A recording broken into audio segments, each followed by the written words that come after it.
fantastic to be here yet again in Speaker's Corner, Hyde Park. And now, people, we are becoming the epicentre of truth, while the mainstream media lie, and lie. And first thing I want to remind people is that everything I and others said 2 years ago about what was going to happen has turned out to be true. Yes. I was called a mad conspiracy theorist for saying that Bill Gates wanted to jab the world, for saying that the jab was dangerous, for saying that man-made climate change didn't exist. All these things I said we now know are true. Yet the mainstream media still ignore me. They don't want me on TV. The controlled opposition, like GB News, they don't want me on either. Maybe we'll be able to force them. Maybe we will. But let us now look at the big issue before us, which might even force open debate. It might be. That's the case of Andrew Bridgen, MP. He has been vilified and hounded by the media, by the whole of the parliamentary system, simply for speaking the truth. And as you all know, when he made his speech in Parliament, he verified everything. It was all put in the Library of Parliament.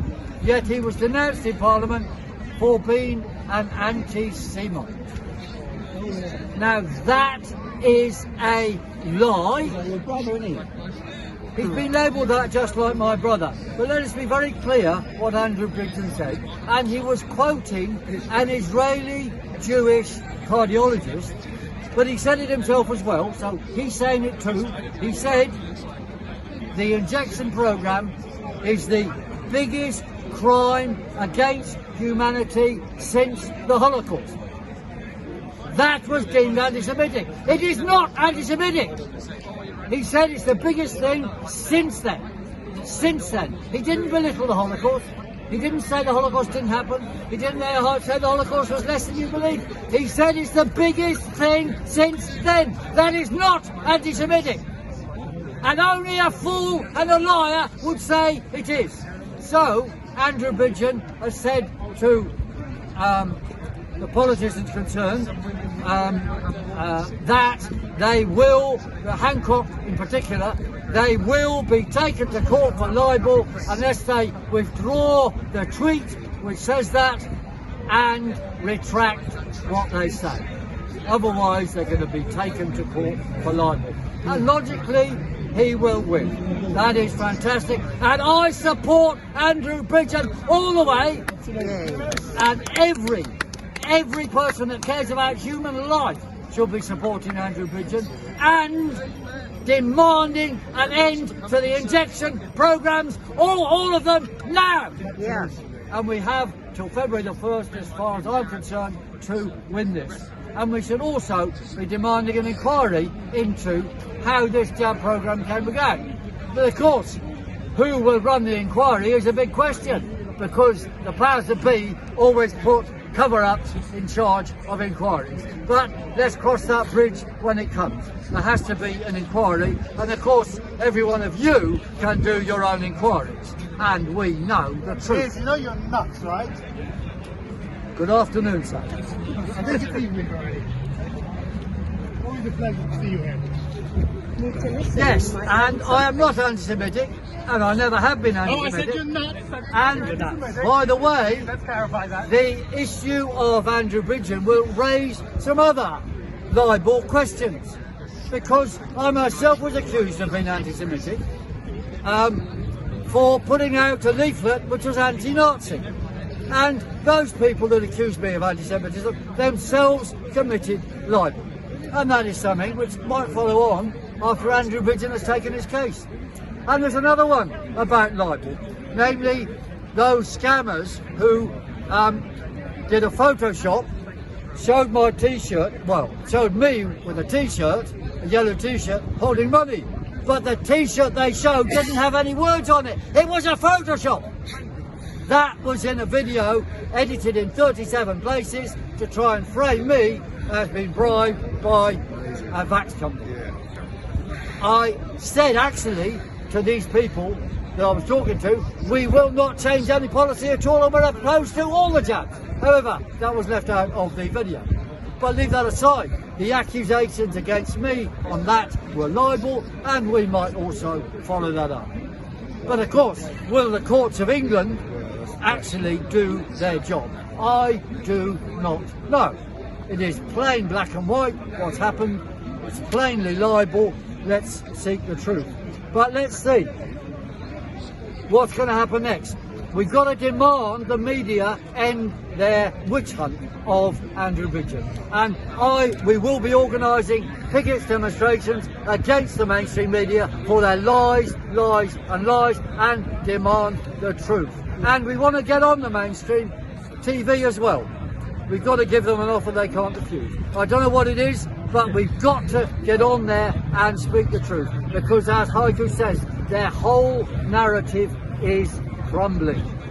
And we know what people are thinking. We did our own little opinion poll on my Twitter channel, @RealPiers Corbyn. Elon Musk hasn't reinstated my other one, of course, ho ho. But there, 91% say Andrew Bridgen was speaking the truth. And you know the figures in America. But what about the political spectrum?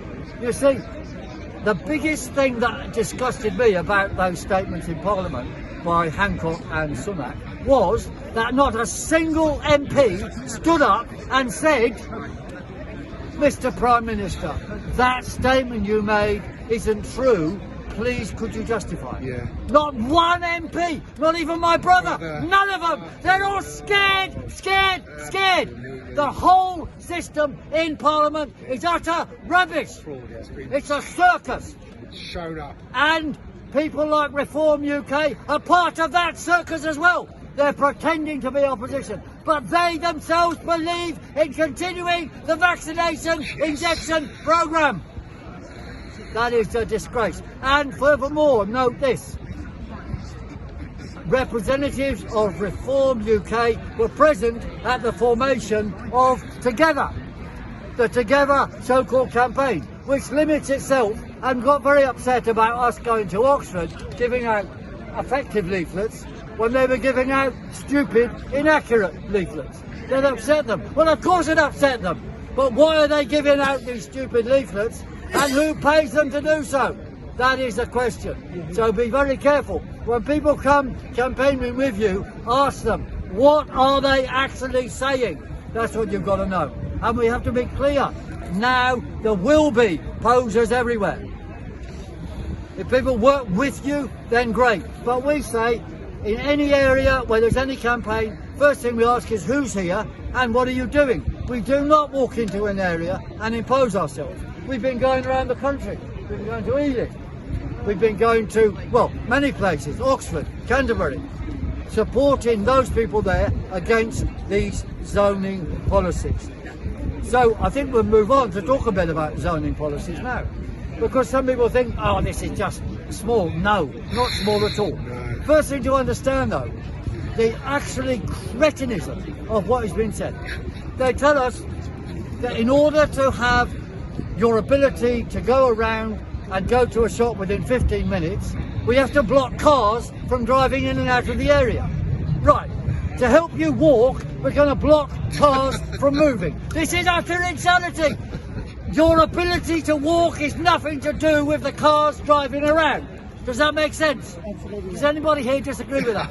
No, there's nobody here who's mentally deficient. Good. But we're told, and people believe it. You've got to block roads in order to help other people walk. It is utter, complete insanity and nonsense. It is war on the car in the name of man-made climate change. But it doesn't do anything about pollution anyway. It makes pollution worse because the cars will drive greater distances in order to reach their destination and avoid a charge. What is it really about? It's about control, control, control. And it's not just about controlling cars, because the control of cars necessitates cameras everywhere to watch you. That is what it's about. And those cameras will watch people walking, they'll watch people on bicycles. And if they don't like you, for some reason, because you've spoken out against the government, because you're deemed anti-Semitic, because you've spoken the truth, because you owe somebody something, you will find that your credit is terminated when you walk in a shop. That is what is in store for us. It's not just a game about cars. And anyway, let us be clear. The story behind it of man-made climate change is a utter, complete lie. L-I-E. It's a lie. Man-made climate change does not exist. World CO2 levels follow changes in temperature, as shown by 20,000 years of detailed data from ice cores. Supported this story they said this week that the oceans are warming. Well, the oceans are warming at an infinitesimal rate from the bottom due to they're still warming from the last ice age. And when they do that, they do eject small amounts of CO2. But the extra CO2 out now is from the medieval warm period, a delayed effect of circulation. Everything they say now about climate is lies. This claim that this year or last year was the warmest ever since sliced bread is a complete lie. They generate this lie by one, fiddling the current data, but two, a more clever thing, because you don't notice it, they change the data in the past. Yes. They change it. I've seen the data sets. One data set, and then 2 years later, another data set. The numbers are different. They've adjusted them, they say. How do they adjust them? Oh, well, they remove a weather station they didn't like and deemed that that wasn't whatever. So then the average changes. It is lies, lies, lies. But fortunately, the lies are still on record. You can still get the previous records. You can still get them and compare them. And we do it on our graphs. The lie at present was at least half a degree, probably 1 degree. Everything they say about world temperatures, knock off a degree. It's a complete, utter lie. And the whole of climate science, I would say, is corrupt. Anybody that receives any funding in a university for climate science will be there to force the CO2 narrative. And they themselves, these guys, they know it's lies, which is why they will never discuss openly with me. And if we get on mainstream television, I'll be saying, we want somebody from the other side in front of me to argue. And they will never, never, never turn up. They are cowards and liars and a disgrace to science and humanity. Okay. Yes, so I'll almost end there to say, back to the Andrew Bridgen question, please support him in every way. Phone your MP, seriously, phone your MP and say, we want you to stand for the truth with Andrew Bridgen. We want you to call for the end of the jab injection programme. We want you to call for an inquiry into how all these monstrosities came about. So that is on the jab and injection programme. On the low traffic zones, we need to have a national united front campaign against all these zonings. The 15-minute games, the low traffic neighbourhoods and the ultra low emission zone. And the CAZs, the clean air zones, so-called, in other cities, they're like the ultra low emission zones. Now, I've amounted a so-called fine, or fines of £34,000 for you, Les, and I'm not going to pay a penny. I will never pay. There will be a court case, maybe, or they'll give up, one or the other. But now, for the extension of ULEZ to the M25, 6 London boroughs have already said they won't do it. They do not agree. So we've got to make sure they will not put up any cameras. They will not allow any tracking of people driving through. We've got to do that.